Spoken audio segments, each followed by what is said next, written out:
안녕하십니까. 만나서 반갑습니다. 팔공산 자락에 있는 미륵존불사 천정갑입니다. 5분 후에도 역시 저에 대해서 말씀을 올리겠습니다. 제가 70년도에 그때도 섬유공장을 했습니다. 그러니까 20대부터 섬유공장을 했으니까 그러다가 또 보증을 써주거나 돈을 빌려주거나 해서 도산하고 또 80년대에 섬유공장을 해서 한 개를 하다가 두 개까지 하다가 하고 세 개까지 하다가 제가 욕심과 탐심에 빠졌는지 제 그릇이 다였는지 모르겠지만 그때 도산을 했습니다.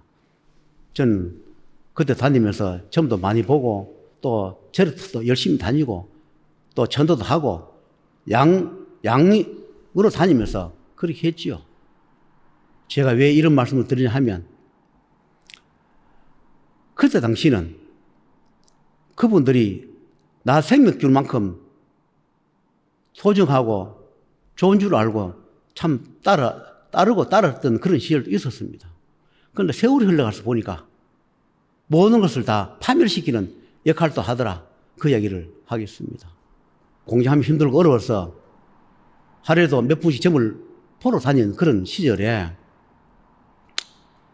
어떤 무속인을 찾아가서 만나가지고 이분을 한테 매달리면 내 어른 고비를 넘길 것 같다. 또 그때는 이야기 들어보기 잘 맞고 그래서 여러 무속인 손잡고 굿도 많이 하면서 해봤지만 시동치 않고 했는데 어떤 한 분을 만났는데 또 그분을 보니까 뭔가 좀 남다른 것 같고 해서 거기 인연 잡아서 한 달에 몇 분씩 산재도 지니고 굿도 하고 고사도 지니고 그렇게 몇 년을 수년간을 했지요. 그런데 그때는 하니까 어려움도 풀리지고 좀 잘 되고 공장도 잘 되고 뭔가가 잘 되니까 제가 그분을 누님이라고 칭했습니다. 또 그분은 저보고 동생 이래 했는데 저보다 한 십몇 년이 연상이 있는 그런 여성분의 무속인이었는데 그분이 이제 하신 말씀이 동생은 사업을 하지만 사주팔자가 제자팔자다. 그러니 제자는 할 수 없으니까 우리 집에 마당에다가 법당을 차려라. 그래가 하면 될 것 같다. 그래서 그러면 좋은 것 같아서 그 무속인 집 한옥이었는데 마당에다가 저희 집 법당을 하나 만들어서 거기에다가 이제 모시고 기도를 다니고 했지요. 저희 집 조상이 모셔놨다 하니까 저는 또 자주 갈 수밖에 없고 또 힘들고 어려가면 또 기도도 하고 그 무속인 법당 기도도 하고 그분과 전국으로 다니면서 굿도 제도 많이 지냈죠. 그러면서 제가 돈 많이 벌면 누님 제가 집을 하나 사드리겠으니 어디 좀 잘 되게 해주세요. 그렇게 제가 약속을 한 적이 있습니다. 그런데 그때 당시는 어려운 시절이 있다가 이제 공장을 번창하게 되는 계기는 뭐냐 하면 저는 일반 섬유 공장이 아니라 커튼 공장을 했습니다. 커튼지를 생산하는 그런 공장을 했는데 그때 당시는 제가 커튼지를 하기 전에 우리 커튼지는 거의 다 이태리에서 수입을 해왔습니다. 우리 국산은 커튼지를 만드는 그런 섬유 기계가 없었어요. 있다 해봐야 그냥 폭이 좁은 아주 그런 것은 국내에서 생산을 했는데 아주 광폭 아파트 베란다까지 넓은 그 광폭 염색 없는 그런 것을 만드는 그런 기계가 한국에는 없었는데 제가 그 기계를 개발을 했습니다. 그 개발을 해서 기계를 한 대 만들다가 40대까지 만들어서 1공장을 운영했는데 그때 우연하게 노태우 대통령 있을 때 주택 200만 호 하면서 할 때 아파트가 많이 짓다 보니까 저는 커튼지가 아파트에 주로 들어가는 커튼지 아주 폭넓은 그거를 생산하다 보니까 그때부터 불태가 나고 물건이 없어서 못 팔고 그런 계기가 됐죠. 그러다가 너무 잘 되니까 또 이 공장을 만들어서 이제 운영을 하게 되었는데, 그분이 와롱산에 가서 내하고 산지를 지내면서 와롱산에 업을 모셔라. 공장에다 업을 모시면 잘 될 것이다. 그래서 업이 뭔지 물으니까 구릉인데, 이 구릉이를 모시면 공장 안에다가 한쪽에 자리 잡아 모시면 잘 될 거다. 그 잘 된다 하니까, 예, 그렇게 했습니다. 그래서 공장 한쪽에다가 인간이 눈에 띄지 않게 벽돌로 해서 그걸 공간을 만들어 가지고 사람이 보지 않게 눈에 안 보이게 그렇게 해서 구릉이가 거기 지을 수 있게끔 제가 만들어 줬지요. 그게 잘 된다 하니까, 그것이 업을 모셔야 잘 된다 하니까. 그런데 잘 되는 것이 아니라, 그러다가 조금은 잘 되는데 공장을 이용해가지고 어느 정도 이제 본궤도에 오르를 하는데 뭐가 또 잘못된다 하니까, 김명삼 정부가 들어서면서 금융실명제가 생기고 나니까 부동산 경기가 또 죽더라고요. 부동산 경기가 죽어버리니까 저는 주로 100%가 아파트에 들어가는 커튼지인데, 부동산이 죽어버리니까 물건이 팔리지 않고 종업원은 100명이 넘고, 그때 당시에 90년대에 월급만 7천만 원, 8천만 원씩 나가고 100% 내수다 보니까 한 달에 3, 4카 있어야만이 원재료 사고 월급 주고 하는데, 한 달 못 팔고 두 달 못 팔면 재고가 10억, 20억씩 막 쌓이는데 월급은 줘야 하고, 월급을 못 주니까 종업원들은 공장을 세워놓고 대물을 하고, 물건을 팔아야 안 팔리니까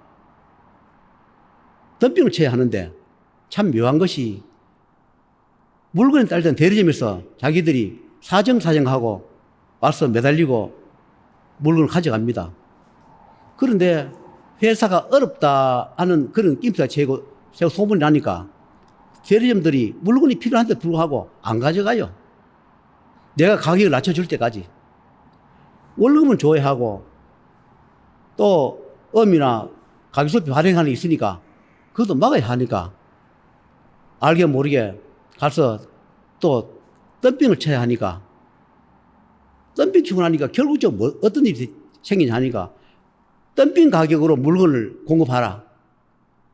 급해서 덤핑을 쳐가 월급을 주고 막 그러는데, 그다음부터는 덤핑 가격이 돼보니까 대구 시내 소문 다 나고 서울 전국 소문 나쁘니까 결국은 내 살 내 가고 먹고 공장이 망하는 그런 계기가 되더라고요. 그래서 그 어떤 날 대문 입구에 그때 무슨 땅을 파 공사하는 일이 있었는데, 공사를 이제 한다고 이제 파놓고 이제 그 세미를 못 하고 있었는데, 내가 아침에 출근하다가 이래 보니까 1공장, 2공장 일입니다. 또. 출근 입구에 뭔가가 좀 느낌 이상해서 직원 불러가 여기 한번 파봐라. 그래서 파니까 거기에 뭔가 참 이상한 게 묻어놨더라고요.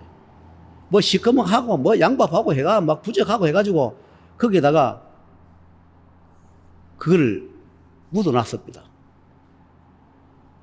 그때 이제 동버스 운전기사가 그 무속인 집에 같이 세대를 사는 그런 분이었는데, 회사의 기밀 돌아가는 것이 그 무속인한테 다 정해졌죠. 저는 회사 없다 보니까 어느 성을 가서 무속인이 자꾸 돈을 요구를 해요. 왜 집 안 사주느냐고, 공장을 2개나 하면서 왜 집을 안 사주느냐고, 집 사내라고. 그래서 내가 지금 많이 어려우니까 돈 벌면 내가 돈을 좀 해드리겠습니다. 조금만 참아주세요. 회사는 지금 기울어져가지고 부도나기 직전인데, 그분들 볼 때는 공장을 2개 하고 또 3개 한다고 공장을 막 공사를 해놨으니까 억수로 돈을 많이 버는 줄 알고, 와, 참, 행패도 부리고, 뭐 할 말도 하고, 견디다 못해서 그분과 인연을 끊었습니다. 그런데 이제 그분 집에 동버스 기사 사니까 회사 돌아가는 기밀 같은 게 이제 다 들어가니까 이제 그분의 이야기 듣고 왔는지 몰라도 내가 출입구 입구에 그때 공사한다 땅 파는데 그걸 어떻게 알고 그분이 무속인이 와가지고 그 못된 양법을 해놨더라고요. 그래서 하도 행패를 부려싸서 그때는 회사는 기울고 부도는 날라가고 대리점에 가서 그때 당시 90년도 초에 2천만 원인지 3천만 원인지 내가 물건을 공급할 테니까 음을 하나 끊어달라. 그래가지고 음을 한 4, 5개월짜리를 끊어서 그 무속인을 갖다 줬습니다. 살아서는 다시 보지 않겠노란 그런 마음으로 돌았었는데 얼마 있다가 저도 결국 부도 나고 도피생활을 하다가 결국은 구속돼서 형을 몇 년 살고 나왔죠. 그런데 제가 형을 사는 동안에 이제 집사람 통해서 얘기를 들은 거죠. 제가 그때 공장이 이제 기울을 져가는 그때 당시인데 음을 2, 3천만 원 끊어가 줬으니까 자기는 그것을 공짜라고 생각하고 자기 여동생한테 가지고 그걸 이제 깡을 하는 거죠. 예. 이자 떼고 그걸 받아가 흥청망청 자기는 공짜 돈이라고 막 많이 썼다 하더라고요. 그 당시에 돈이 2, 3천만 원이면 큰 돈이 지금 한 2, 3억 정도 될 겁니다. 저는 그때 거기 서 있을 때인데 부도 나버렸으니까 내가 결제를 해줘야 되는데 결제를 못 하죠. 내가 부도 났으니까. 그런데 교수 생활을 하고 제가 이 길 가는 과정에 그분이 찾아왔더라고요. 무속인 몇 명하고 같이 왔는데 여러 가지 묻길래 참 몇 마디 대답을 해줬죠. 그 중에 이 누님이라 하는 이 무속인이 저한테 묻길래 제가 그랬죠. 누님, 얼마 못 삽니다. 명이 얼마 없습니다. 그렇게 말을 했습니다. 이 앞에 유튜브에 보면 그분 이야기가 나옵니다. 그래, 어떻게 하면 좋겠냐 하길래 제가 이렇게 하면 좋겠습니다 했는데 그때는 동생 고맙다 하고 갔는데 나중에 들리는 소문으로 막 욕하고 다닌다. 아무것도 모르는 것이 자기가 뭘 안다고 내보고 죽는다 하느냐. 그러면서 욕한다 하면서 어떤 분이 저한테 찾아와서 그 법사님이 그때 그 무속인한테 그 이야기 해준 거를 막 욕하고 다닌다. 그리 법사님 그분 안 만나고 말을 하지 말라. 그런 이야기를 누가 전해주더라고요. 그런데 그 무속인 전해 듣기로는 아니 내가 죽는다 했는데 내가 돈만 잘 버린다. 지금 손님도 많고 돈 잘 버린다 하면서 그 악사고를 한다 하더라고요. 나는 거짓말한 것이 아니라 그때 자기들이 묻기 때문에 저는 말을 전해준 것밖에 없는데 정말로 내가 말을 잘못했을까? 괜히 그런 소리를 했을까? 그런 후회도 됐는데 세월이 지나고 얼마 있다 보니까 그분이 대구에 살다가 저 수원 쪽으로 자기 신도 인연 따라가 수원으로 갔다 하더라고요. 거기서 지내다가 사망했다, 죽었다, 운명했다는 얘기를 제가 전해 들었습니다. 왜 이런 얘기를 하느냐? 제자는 제사를 하는데 또 제자를 해서 다 하는 건 아니다. 날씨도 내일을 모릅니다.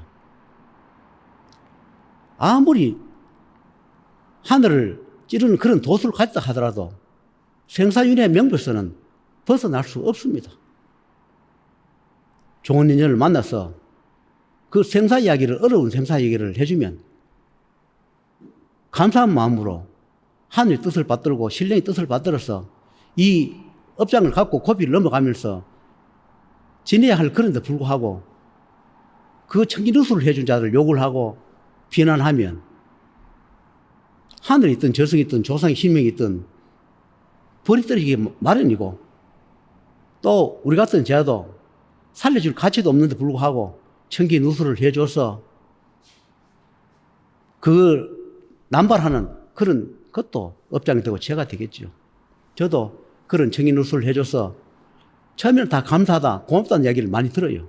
세월이 흘러가 보니까 얼마 있으면 거의 다 비난하고 욕을 해요. 거의 다 그렇습니다. 그러다가 망하거나 죽거나 거의 다 하는 것을 세월 흘러면 다 봤습니다. 왜 이런 이야기를 하는지 압니까? 하늘에서 내 소원을 들을 때는 시험도 주고 반드시 시험을 봅니다. 마음을 흔들어 보기도 하고 복도 줘보기도 하고 여러 가지를 테스트를 합니다.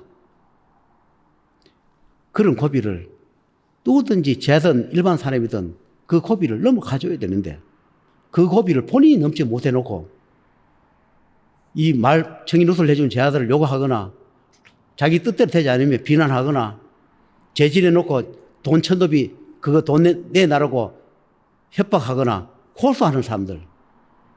고소한다고 해서 달라진 게 있습니까? 죄만 되고 벌만 떨어지죠. 실례로 그런 못된 일을 하면 안 된다는 거. 결국 그 무속인 그분도 나한테 참 피눈물 나게 하더니 결국은 그분도 생을 마감한 것을 저는 봤습니다. 여러분, 선하게 살아야 합니다. 그리고 매듭을 풀고 살아야 합니다. 아무리 힘들고 어렵고 정말로 용서하지 못할 그런 인연도 용서하는 마음으로 용서 안 되지만 용서하면서 사시면 복이 되지 않겠나 그런 생각이 들면서 마치도록 하겠습니다.